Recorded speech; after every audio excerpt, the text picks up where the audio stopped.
इस समय का बड़ा कांग्रेस जीरो हो गई है अमीश, कांग्रेस जीरो हो गई है। राशिद अल्वी हमारे साथ है, कांग्रेस के वरिष्ठ कंसिस्टेंट नेता। परफॉर्मेंस है, कांग्रेस 0, टीएमसी 100, बीजेपी 178।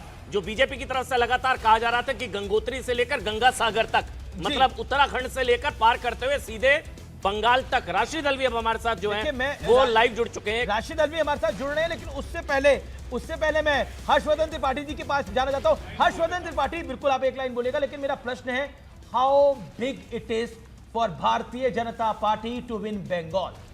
देखिए अमीश भाई, मणिशंकर जी के लिए थोड़ा और कष्ट की बात कर देता हूं, और जो भी लोग हैं जो फ्रॉड से तो कष्ट में ही है काफी समय से, उनके लिए थोड़ा और कष्ट करता हूं, क्योंकि रियल सेकुलर तो हम लोग हैं। इस देश में तो हिंदू देश है और उसमें सब कोई करेगा।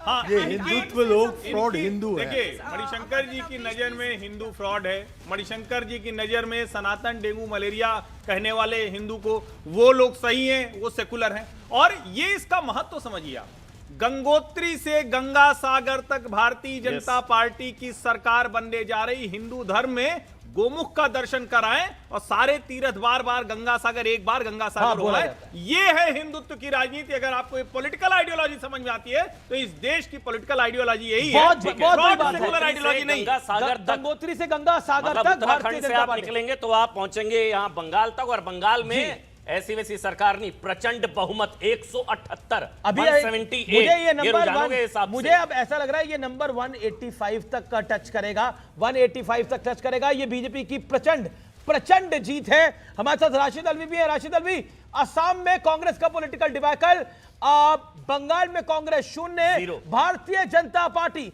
Extreme left state like West Bengal BJP की झोली में जा रही है। ये कितनी बड़ी जीत है? और राहुल गांधी मस्कट में है, राहुल गांधी मस्कट में है। देखिए, काट कर ज़बा मेरी कह रहे हैं अब मुझसे, अब तुम्हें इजाजत है हाल दिल सुनाने की। इलेक्शन कमीशन SIR जो नंगा नाच बंगाल और आसाम के अंदर हुआ है, सबसे पहले तो मैं बीजेपी, इलेक्शन कमीशन और मीडिया के एक बड़े हिस्से को मुबारकबाद देता हूं। वो जीत गए, देश का सेकुलरिज्म हार गया, लोकतंत्र हार गया। मैं आपसे पूछता हूं, बंगाल के अंदर जो वो बाबरी मस्जिद का इशू उठाया था, किसने उठवाया था? उस आदमी के खिलाफ क्या कार्रवाई की थी? कितना पैसा भारतीय जनता पार्टी ने उसको दिया था? आसाम के अंदर जिस तरीके से कॉन्स्टिट्यूएंसीज की काट छांट हुई और वहां का मुख्यमंत्री एक मुसलमान को बंदूक से मार रहा है, यही लोकतंत्र है। इसी तरह भारत का इलेक्शन होगा। बड़े अदब से पूछता हूं, सारा मुसलमान कांग्रेस के साथ और ममता के साथ जा रहा है, हिंदू की बड़ी कम्युनिटी बीजेपी के साथ जा रही है। राशिद अल्वी जी, ओके, बड़ी खबर, एक सेकंड, बड़ी खबर। सामिक भट्टाचार्य कह रहे हैं बंगाल में जनता की जीत हो रही है, बंगाल में इतिहास बनने जा रहा है। बंगाल के बीजेपी यूनिट के चीफ हैं, पुराने संगी हैं सामिक भट्टाचार्य। आइए सुनते हैं क्या बोल रहे हैं। पहली बार बोले हैं ये आंकड़े आने के बाद। 180, 180 for Bharatiya Janata Party. This is the big one. Bengal is going right way, Bengal is going right way. Historic movement for India. Bengal में भारतीय जनता पार्टी का सूर्य उदय हो रहा है। 15 दिन लगातार गृह मंत्री अमित शाह वहां पर थे, प्रधानमंत्री मोदी का चेहरा, झालमुड़ी का पूरा विषय, आरजी कर, इन सब विषयों ने भारतीय जनता पार्टी को बड़ा पॉलिटिकल गेन दिया है। सामिक भट्टाचार्य ने क्या बोला, आइए सुन लेते हैं। हमारे साथ जिस तरह से रुझान आ रहे हैं, लग रहा है कि अब तो बहुमत से कुछ दूर सरकार बनेगी इस बार पश्चिम बंगाल में। इतिहास अभी हम कुछ नहीं बोलेंगे, 2 बजे का बाद। लेकिन इतिहास बनेगा दादा, इतिहास तो बन गया। तो कितनी सीटें कब तक पहुंच जाएंगे, कितनी सीटें आ जाएंगी? अभी हम इसके बारे में कुछ नहीं बोलूंगा। अभी तक पश्चिम बंगाल में एक भी मौत की खबर नहीं आया। पश्चिम बंगाल की जनता स्वतंत्रता का बाद ऐसे चुनाव देखा नहीं। ये लोकतंत्र की जीत है। और एक पॉलिटिकल साइंस का विद्यार्थी माने हम लोग जो राजनीतिक कार्यकर्ता है, इसी का नाते हम खुश हैं। मामाटी मानुष का नारा तो हवा में उड़ गया ममता बनर्जी का। तो मामाटी मानुष के तो जय हो रहे हैं ना। चुनाव का बैडमिंटन हमारा हाथ में नहीं था, जनता चुनाव लड़ रहे थे। अगर और देखिए नंबर टीएमसी का 99, 100 से नीचे संभवतः पहली बार गया है। ये सुबह से लेकर अब तक 8 बजे से लगातार काउंटिंग हो रही है।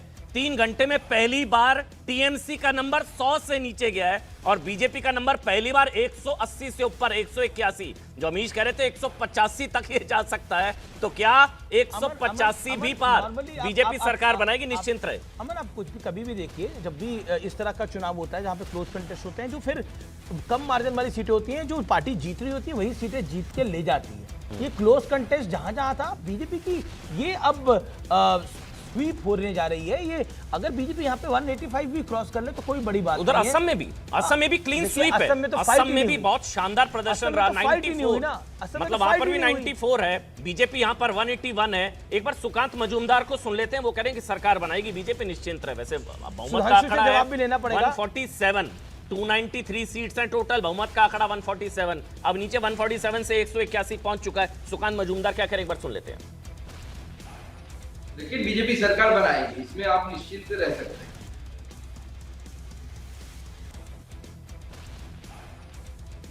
भारतीय जनता पार्टी सरकार, सोल्जर कभी अपना फेट तय नहीं करता। ऊपर बैठे हुए लोग हैं ना, मोदी जी जैसे लोग हैं, वो तय करेंगे। तो पार्टी ने मुझे काम दिया था, मैंने किया, तो मेरा रोल ऐसा रहा। तो ऐसे नहीं कि हम पीछे थे, हम आगे ही थे, चिंता मत करिए। लेकिन कौन बनेगा वो तो पार्टी तय। सुकांता मजूमदार हमारे साथ सुधांशु त्रिवेदी बने हुए हैं। सुधांशु त्रिवेदी, अभी आपने राशिद अल्वी को सुना, उन्होंने बोला ये जिस तरह से है पूरा इलेक्शन कमीशन, लोकतंत्र की हार है और किस तरह से आइडियोलॉजिकल फाइट थी, क्या कहते हैं आप? क्योंकि आप बहुत लंबे अरसे से भारतीय जनता पार्टी के साथ है, शुरू से भारतीय जनता पार्टी के साथ है, राष्ट्रीय स्वयंसेवक संघ को आपने देखा। व्हाट बंगाल, बंगाल में जीत भारतीय जनता पार्टी के लिए कितनी बड़ी? उन्होंने एक शेर सुनाया था राशिद भाई ने, वो जुबान खींचकर आप जो है हमसे पूछ रहे हैं, जुबान खींच ली आप लोगों ने, उसके बाद आप जो है सवाल पूछ रहे हैं हमसे।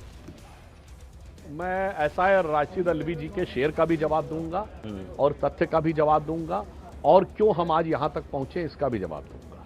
पहला मैं बताना चाहता हूं, 2014 में जब हम लोगों की पहली बार स्पष्ट बहुमत की सरकार आई, उस समय आप सोचिए कि लोग कितने खुश होते। 30 साल के बाद अपने दम पे क्लियर मेजॉरिटी आ गई।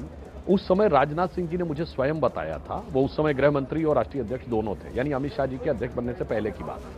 उन्होंने कहा भाई मोदी जी तो गजब हैं। वहां जब पहली बैठक हुई तो ये नहीं हो रहा था कि भाई जीत गए, बड़ी खुशी की बात। अब 2019 और इसके आगे हम किन राज्यों में अपनी सीटें बढ़ा सकते हैं, उसकी पूरी प्लानिंग हो रही थी। और उसमें 2 राज्य थे, उड़ीसा और बंगाल, जहां पर हमें मेहनत करनी। और अमित शाह जी ने स्वयं राष्ट्रीय अध्यक्ष बनने से पहले जब महामंत्री के रूप में यूपी में शानदार सफलता 2014 में हुई, तो वो 2-3 लोग बैठे थे, मैं भी बैठा था। उन्होंने कहा यूपी के बाद अगला टारगेट बंगाल है। और आप देखिए ये उत्तरोत्तर बढ़ा। हम 2011 में अप्रासंगिक दल थे विधानसभा बंगाल, 2016 3 सीटें 10% वोट, 2021 77 सीटें 38% वोट। तो जो ग्राफ का राइज दिख रहा है वो स्वाभाविक दिख रहा है। मैं राशिद अल्वी जी से पूछना चाहता हूं, चुनाव आयोग पे आप लोग दोष देने की बात करते हैं, हमारे यहां बूथ लेवल कार्यकर्ता का सम्मेलन होता है, मंडल अध्यक्ष का सम्मेलन होता है, पन्ना प्रमुख का सम्मेलन होता है। राहुल गांधी जी को कब आपने देखा आपने बूथ लेवल कार्यकर्ताओं का सम्मेलन करते हुए? कब आपने देखा कांग्रेस के कार्यकर्ताओं का मनोबल बढ़ाते हुए? वो कभी ग्रेट निकोबार से लेकर मस्कट तक घूमते रहते हैं। अभी मैं पूरी बात कर लूं तब आपको बेहतर समझ में आएगा। अब मैं यहां भी बताना चाहता हूं, हमारे यहां कार्यकर्ताओं ने जान की बाजी लगाई, सैकड़ों मारे गए, मगर कांग्रेस ने अपने मारे गए कार्यकर्ताओं के लिए पहली बार आसनसोल में एक कार्यकर्ता के लिए राहुल गांधी जी ने बोला, अरे भाई आप कार्यकर्ताओं के लिए लड़ नहीं रहे, खड़े नहीं हो रहे, हत्या पे कुछ नहीं बोल रहे हैं। और मैं अंत में शेर का जवाब दे दूं, जो सेक्युलरिज्म की बात कह रहे थे मणिशंकर अय्यर जी और राशिद अल्वी जी, तो भाई साहब जबान काटने की बात नहीं है। आप लोग अपने जमाने से आज तक रास्ता नहीं बदल पाए। इनके लिए एक शेर कहना चाहता हूं, जो सेक्युलरिज्म की कश्ती पे सवार होकर आगे बढ़ना चाहते हैं, कि कश्ती भी नहीं बदली और दरिया भी नहीं बदला, पर इन डूबने वालों का जज्बा भी नहीं बदला है। शौक सफर ऐसा एक उम्र हुई हमने, मंजिल भी नहीं पाई, रास्ता भी नहीं बदला। रास्ता नहीं बदला और हार की सेंचुरी। राशिद अल्वी जी, अगर बंगाल में लोकतंत्र की हार हुई है तो ये केरलम में लोकतंत्र की हार या लोकतंत्र की जीत? क्योंकि उसी चुनाव आयोग के अंतर्गत केरलम में वोट पड़ा, वहां आप लोग अच्छा परफॉर्म कर रहे हैं। आंकड़े हैं 95 यूडीएफ, केरलम में कांग्रेस बहुत अच्छा कर रही है।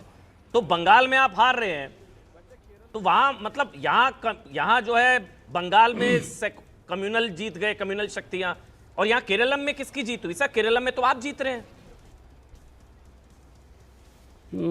देखिए, पहले तो मैं इनके शेर का जवाब दे दूं, तुम हमें क्या नई बशारत का ज़मानत दोगे? तुम तो रास्ता नहीं देते हमें चलने के लिए। भारत में ऐसा माहौल तुमने पैदा कर दिया है, एक तरफ हिंदू खड़ा करना चाहते हो, एक तरफ मुसलमान खड़ा करना चाहते हो। क्यों मुसलमान बीजेपी को वोट नहीं दे रहा? इस पे क्यों नहीं विचार करते? इस पे तो विचार करो। सरकार बना ली, सत्ता आ गई, सारी बात ठीक है। सबसे ज्यादा परेशानी क्या है कि भारतीय जनता पार्टी मुसलमानों का डर दिखा के हिंदुओं को इकट्ठा करती है और सेकुलर पार्टीज बीजेपी का डर दिखा के मुसलमान का वोट लेती है।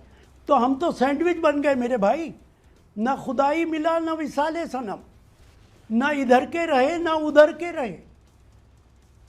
इधर से अच्छा, यहाँ पे उधर मणिशंकर चलेगा। अय्यर भी हैं, मणिशंकर अय्यर भी हैं। वो मैं राशिद अलवी आपके सहयोगी रहे हैं, मेंबर ऑफ पार्लियामेंट एक भी रहे। मिनट में केरला की बात कह दूं मैं। जी हाँ, केरला की बात एक मिनट केरला की हाँ, बात बोल कह बोल दूं। बोलिए। देखिए, ये बात मैं बहुत बार कह चुका हूं, भारतीय जनता पार्टी की ये स्ट्रेटेजी है। एक दो स्टेट जीतने दो विपक्ष को, ताकि ये कहने का मौका मिले मीडिया को कर भाई केरला में जीत गए तो अब लोग बीजेपी थोड़ी आपको जितवाएगी तमिलनाडु में। मौजूद है। अब तमिलनाडु में तो कोई तीसरी पार्टी आ गई है, तमिलनाडु में बीजेपी कहाँ जितवाएगी? केरला में जीतने दिया ताकि ईवीएम पर सवाल ना उठे, है ना, तमिलनाडु ताकि में- बैलेंस हो जाए मेरे ख्याल से। ये इसलिए- मतलब इससे बड़ा भारतीय जनता पार्टी का तहसीन कुछ कहना चाहते हैं, तहसीन कुछ कहना चाहते हैं भारतीय जनता पार्टी देखिए, बड़े अदब से मैं कहना चाहता हूँ, राशिद अलवी जी को। मतलब जिनको भी जो इस तरह की अरे बात- क्लियर बोलिए ना, बात हाँ, की बात उन्हीं को बोलिए। कह रहा हूँ। अब देखिए, इस तरह देखिए, मेरी भी पॉलिटिकल एम्बिशन है, मैं इस बात को छुपाता नहीं।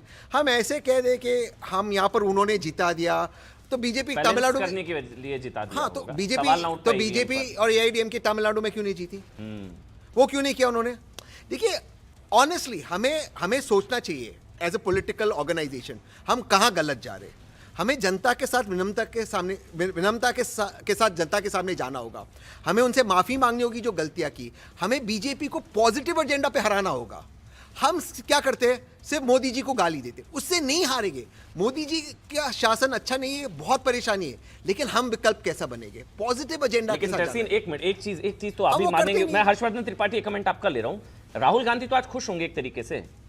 दीदी, मतलब राहुल गांधी तो खुश होंगे, दीदी हार गई। नहीं, राहुल जी कांग्रेस तो कभी नहीं चाहती थी ममता जीते, राहुल गांधी कभी कह नहीं भी चाहते रहे थे थे ममता कि जीते। खराब राहुल सरकार जी ने चला तो रही है भाई, जो क्योंकि किया- उनका करियर स्टेक पर होता अगर दीदी मोदी को हरा देती। नहीं, आप उनकी दूरदृष्टि को पहले प्रशंसा की, कितना शानदार विजन है, कितना बढ़िया फोरकास्ट करते हैं वो।